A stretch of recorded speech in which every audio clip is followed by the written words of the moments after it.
Here's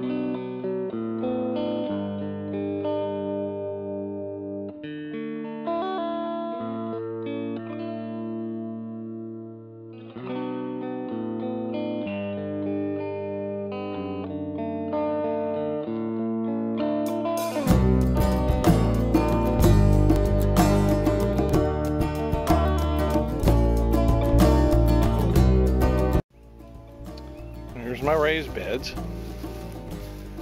You can see that it is doing really well. French Red Shallots, about 10 to 12 inches tall. The far side, I've got some elephant garlic. On this whole bed, I've got store-bought garlic, also doing very well.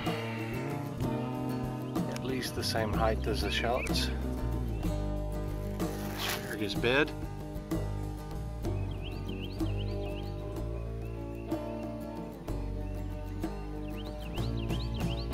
I harvested a good bit out of this thing already. And they say for the second year, which this is the second year for this bed, you only harvest for about 2 weeks. And then you let these fat, juicy, succulent asparagus spears turn into somewhat useless for eating birds. Look how fat them things are for a second year too. Now, this is UC 157. And then around the edge I've got my leeks. Leeks seem to be doing okay. I need to pluck some of these weeds that are growing in and out. Orchard. This is my plum cot. There are some flowers on it, so it's self-fertile. I don't know if it's going to produce any plum cots or not. I can't see any on there anywhere. Maybe later. An apple that my Uncle Don gave to us. Probably graft onto that with some pink lady. One of my peach trees, I think that's a white. This one's in bloom. Not in bloom.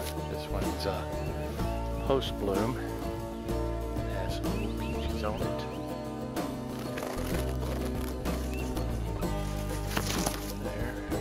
There.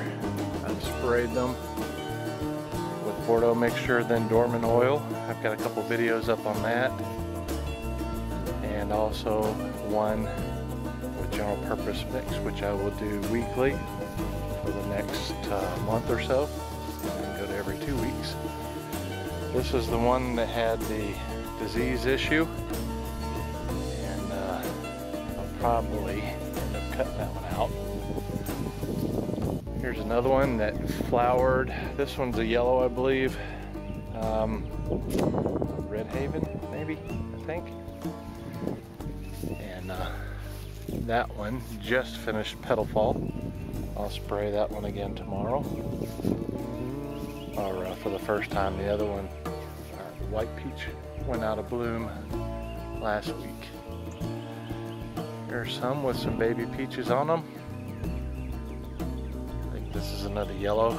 I mean, not yellow, a white. Pink lady apple. The apples are blooming. I didn't expect blooms on it this second year. I've got over there I've got a crabapple that's in bloom for the sole purpose of pollinating the apples. It's also a pretty tree. But besides that pink lady, my yellow Macintosh is blooming. So that's a good thing. My crabapple is in bloom at the same time as my apples, which if pollinators are out, that's a good thing. This whole next row are my pears, all leafed out nicely. And over here is my crabapple.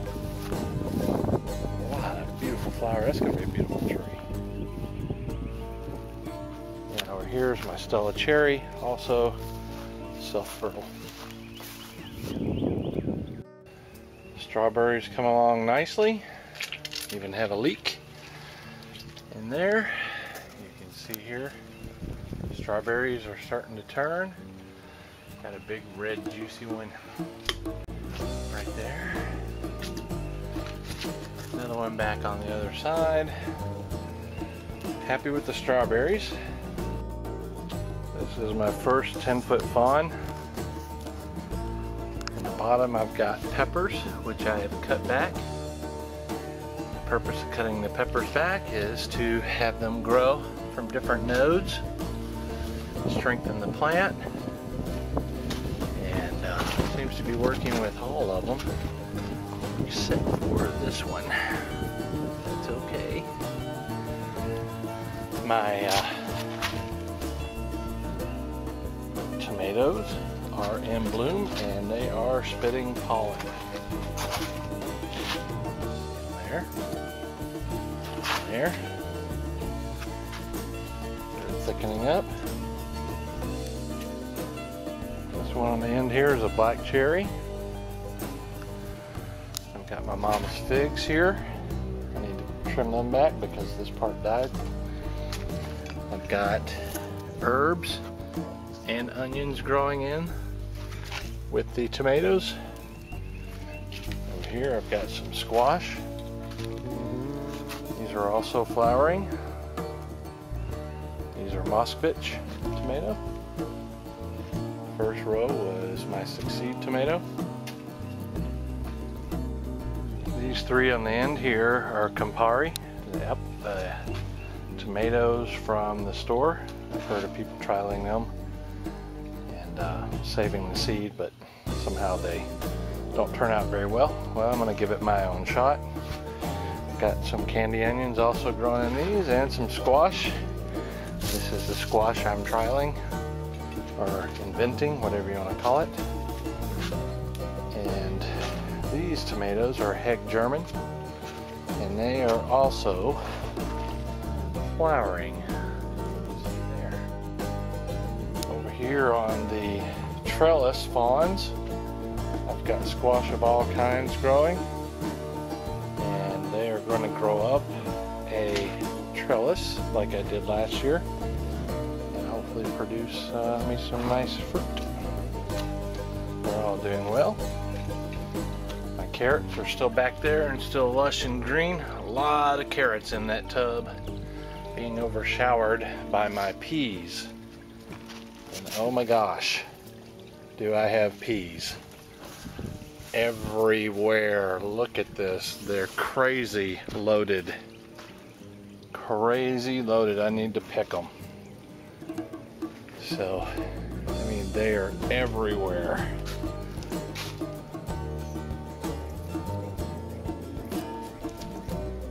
Everywhere. So, loving that. Over here on my last 10-foot fawn of tomatoes are San Marzano Redortas.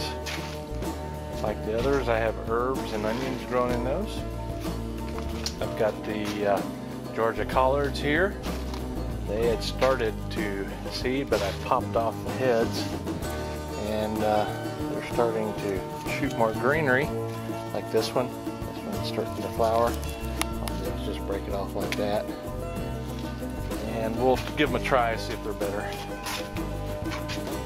I harvested the spinach, last week, no, maybe 2 weeks ago. Oh my gosh, I made a big old pot of tomato spinach soup. Really good. You can see my potatoes, they're over the buckets, and I've filled them up mostly with soil. Some of them, like this one, is now ready to add some more. And crazy, beautiful, beautiful potatoes. Let's see how they do. This is my 10-foot vertical fawn. I've got 2 platforms on this going vertical. These are Prevail bush beans. I'm gonna see how they do. Plant them successfully. This is my potato experiment down here on the bottom one, coming over. I've still got some cabbage. Cauliflower going to seed. We'll see how that does. broccoli that I took the head out that I just need to get rid of. Got some celery growing there, and then my experimental grower. I've got the butter crunch on that side, Adriana there, and iceberg along the top. I'm not sure if the iceberg would come through. And these are going to be celeries, and I see one coming through there. Yeah, and even over in this one too. In here is, looks like a cabbage, another cabbage with a smaller head, and all these will get moved or converted into beans and various lettuces, possibly broccoli again. So that's it in the greenhouse. A lot going on. It is really taking off. I am awesomely pleased. Awesomely pleased. This is Brent signing out.